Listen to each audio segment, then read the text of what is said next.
私は空を駆ける者、死を見つめる者、戦死者を選定する者、戦乙女バルキリー。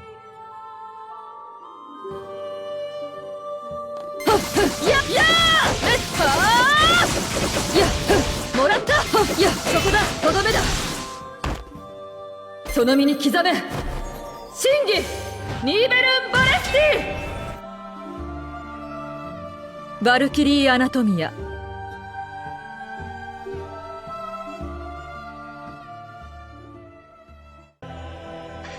Hello guys, this is ScherBR talking, and today we're going to talk about Hakurei and Rebecca characters. Sorry for doing this video so late on the schedule, but well, I didn't have the time because of real life issues, but the banner was extended, so I think this video may still help some people that were having some doubts about the characters, or just being there for the futures if these characters come back as a banner, or you can just get them off banner as well. So, well, Hakurei is my most weighted character so far. I was saving my gems for all the games so far up to now, and you see I was having almost 80k gems and it's all gone now. I just have 29k right now because I spent all my gems trying to get Hakurei, and I did get the luck, and I had to use my support ticket to get my Hakurei, but that's fine. It's a gacha game. We can't be lucky every time. It happens. You have to accept it. I accept it, but I still have my Hakurei, even if she's not that strong because she lacks her unique orb. She's still rocking, and I love her, and it's the most interesting character so far in the game. Before we start to get the like it's good said, the year 2+ characters for Japan. That's around this. The characters released from the second year up to the third year on Japan are very, very good and awesome, based on skills and attacks and animation and all the things. But there's a lot of characters to get released before that characters get their chances. So Hakurei is one of the best that we can get before those awesome characters. Well, let's just click here on the tail, and so we can start talking about all the things that related to Hakurei. Well, the first thing you notice that she is an E-activate character, so she's from the first generation of gacha characters in the game, not the F-activate that came with the Machi characters. So also her status are a little beyond the first characters that got released, but still average. She has almost 6k HP on level 99, and physical attack is around 1.2k for both physical attack and mega attack. Physical defense is just her average for swords. And well, that's it for her status. There's her unique orb we'll talk about later. Let's just check her attacks. Now, Hakurei has 3 attacks like most characters. She has the first attack, it's Mirage Grace, the second one is Splendid Ray, and the third is Noble Strike. One thing to notice here is that she doesn't have any elemental attached to any of her attacks, so she can be just converted all her attacks with when you just carry on elemental weapon for her. So, well, on the Nimbling Blast is her Purify attack, it's the same for all Valkyries, it's also the same animation, it's just a different character using the same stuff. But you know, like you know, that when the Purify attack has a special animation, it usually does more damage than the others that don't have it. So the Mirage Grace attack is a normal attack that has 7 hits, it's a forward attack, and there's Splendid Ray. Splendid Ray has her best attack, it's 13 hits, it also forward attack, it's also very good to keep enemies in mid-air, and there's Noble Strike, that is an attack that launches the enemy upwards, but also launches it down after it. So the forward attack is also Splendid Ray, so you can just get 4 attacks when you have a +1 orb attached to hers. So if Mirage Grace plus Splendid Ray plus Noble Strike equals 26 hits, if you get the 4 attacks Splendid Ray again, you reach 39 attacks with just Hakurei alone. So this is very awesome. She just has the almost the double of Paradox. She's a very good character for Valhalla Assaults and other stuff that you need more gems. Also, she's a very good combo stabilizer. She can be a very good character to keep the enemy, like I said, in mid-air, and also with keep the combo momentum going. So she works with Paradox as well. She can work with Lucian or beating any other character that has a lot of hits because she will keep the combo going. But she also works with any other type of character. But also, let's get a look on her passive skills. She's a combo character and also would prefer to work on combo parties with a high number of combo hits. So the first skill is called Generous Order and greatly improves all abilities. Abilities says status, so she gets a greatly improved on all status when the start of her turn if the Purification Gouge is on level 1 or higher. Well, it's very easy to get the Purify Gouge at level 1 or higher if you are using characters like Killing or Norn. These are the best characters for this right now. And well, how much does this increase? That in the Japanese wiki we have the information that it's 5% per level. So at level 1 it's 5%, at level 5 it's 25% increase. But that's higher than like would say Lenet. Lenet has a similar one. It's called the Divine, but it's different on name, just name. But Divine from Lenet, it's only 16% increase. It goes from 4 to 16% on level 5. So Hakurei has a better thing here right now. Also, now let's talk about the second orb. It's called Anomalous Strain. It's a red type of orb. It increases damage based on combo count when attacking. Well, how much does it increase? On Japanese wiki we also have this information, and it's up to 0.5% on level 5. It goes from 0.1% on level 1 to 0.5% on level 5. And well, for any type of combo, it starts adding for the first hit and up to whatever hit you're at it. So she's the best character to be used on like the last character because she will be starting her attacks when the combo is already high. But you can just start with her as well, it won't make that much difference. If you're using a very high count type of party, you can just do some counts. If the skill is on level 5, as example, and you start attacking with Hakurei when the hit combo is already on number 20, she will have a 10+% damage increase just because of it, while starting when the combo count is already on the number 20, okay? So that's also the last skill, is called Honest Oracle. It increases the Purification Gouge when you defeat an enemy with a combo of 20+ hits. So that's something that she likes to do. It's just, she can defeat the enemies by herself with more than 20 hits because she by herself can do just 29, the 26 or the 39 if you get her for attack. So it's very easy to trigger this one, but also not that important when you're facing boss or some other content that you just don't need to clear enemies before the boss. Well, so the best, I do believe that the best orb is the Generous Order. Then you can just invest on Nameless Strain. So focus on red, on blue, and then you focus on red. Okay. So that's this explanation for her passive skills. And now let's just enter her unique orb. Well, her unique orb is good because, well, the overrange skill is very good. It's one of the best ones for damage. The first one is the E activate, so this, like I said, she makes her a first generation character. It's not like the F activate from the Machi characters, that they have a little more status gain from the activate type of skill.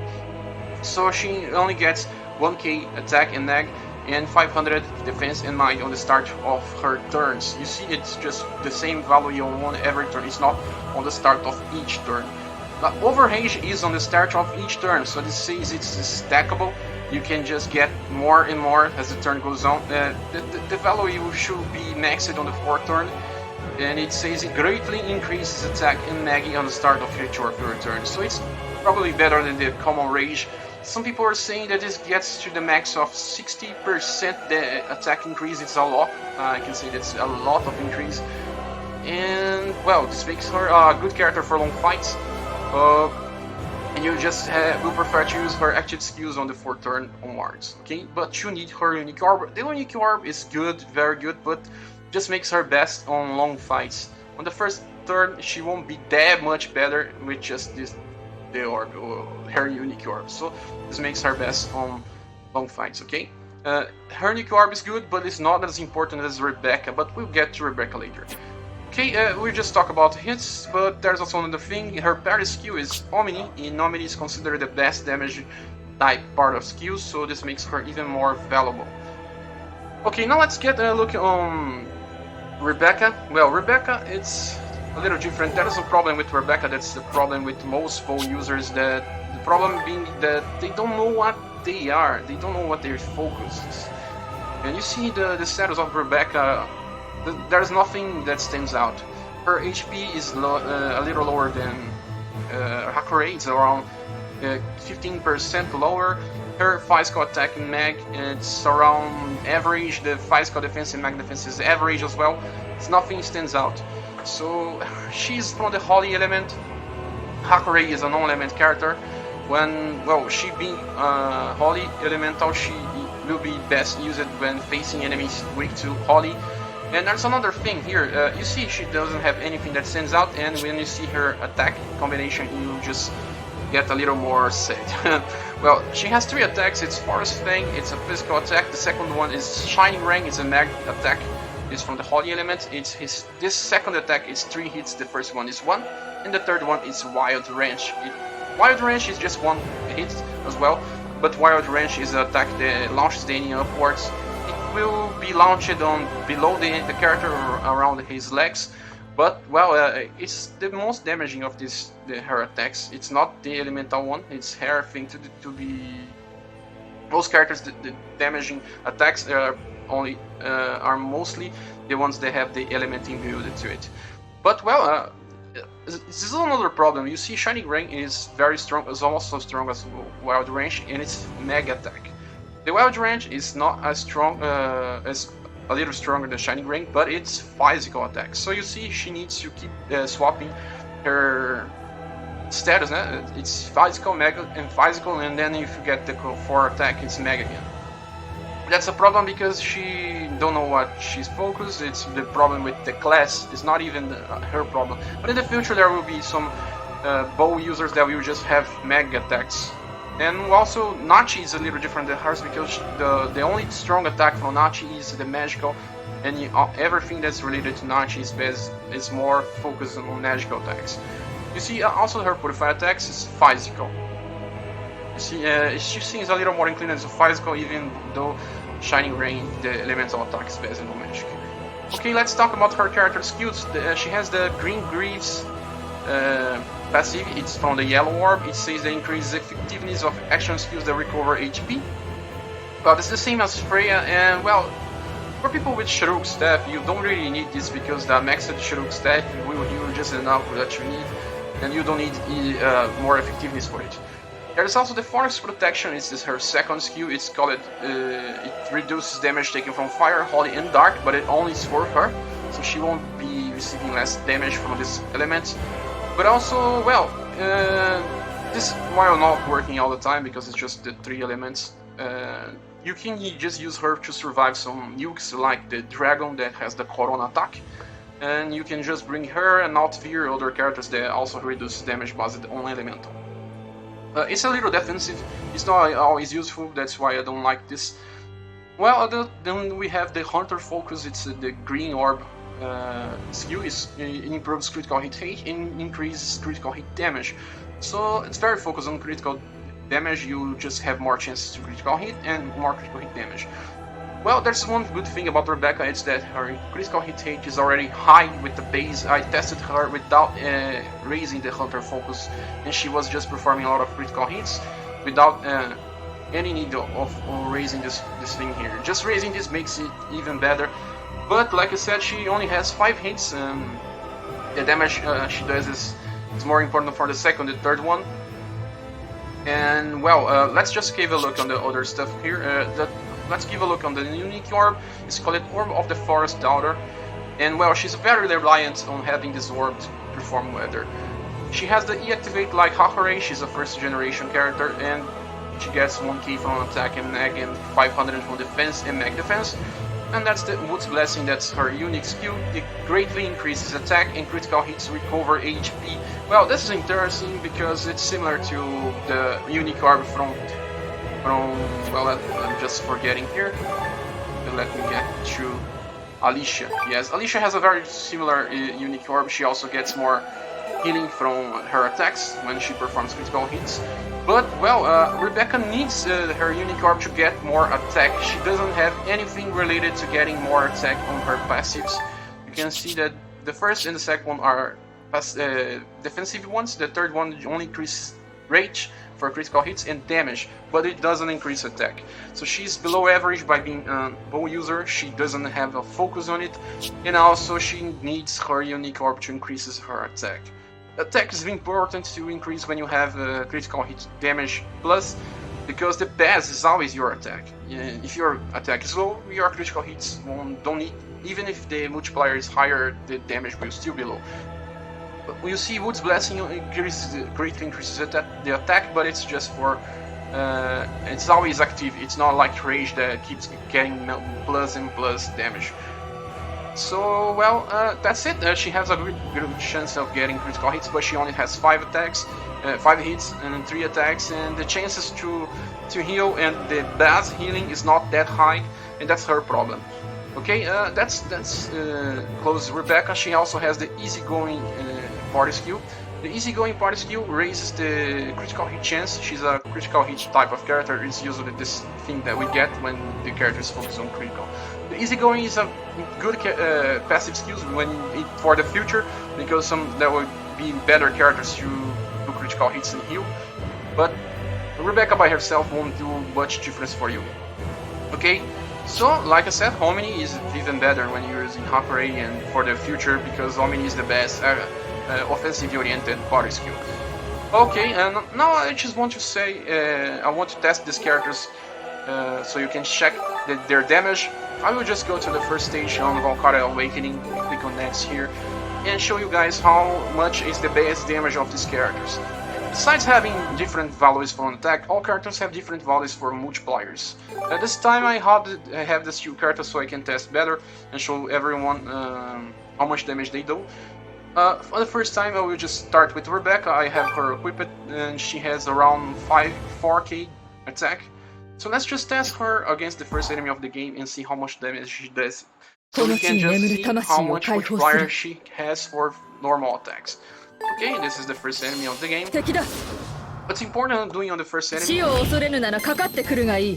That's because the first enemy barely has any defense, so you can just ignore the defense and just count for your attacks. So let's just start and see if she does a critical hit or not. She's not using any orbs. I'm not using any passive party skills.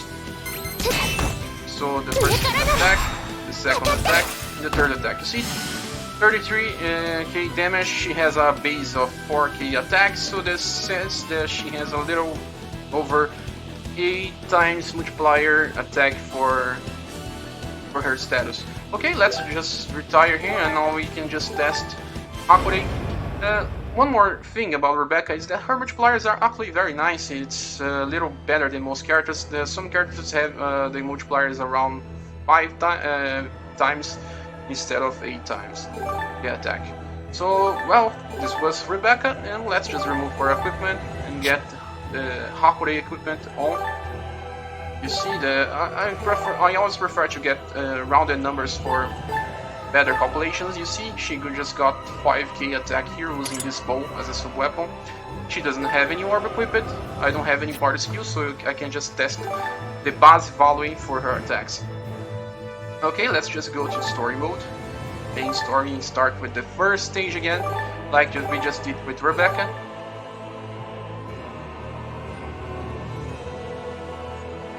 I don't need the intro to bring any character here, but let's just start the quest.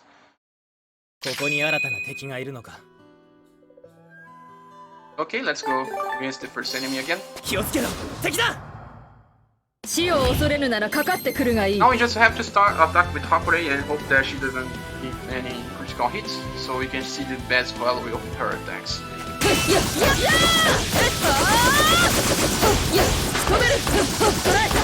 No, I don't think she did any critical hits. You see, she did around 41k, almost 42k damage. This says she has around 8 times the best value. We still have a little problem when calculating this because there's variation on the damage. It usually is around 10% less or 10% up more on her attacks. So I suspect that both characters have similar multipliers, that it's around 8 times her their attacks. Okay, so this concludes this stuff here. I just wanted to talk about everything related to these characters, so you guys can decide if this is worth or not to summon. Like I said, the banner was extended. It will end tomorrow.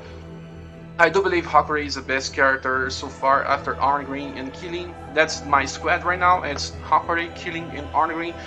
Arngreen needs his orb to shine. Hakurei also needs her orb to be a nuker, but she's just fine because she still performs the average or above average without the orb. Okay, so that was it, guys. I really hope you just enjoyed the video. Thanks for watching so far. If you haven't subscribed, please just subscribe. I'll be just sending more videos. I have some stuff I'm working on, and we'll see each other on the next video. Thanks.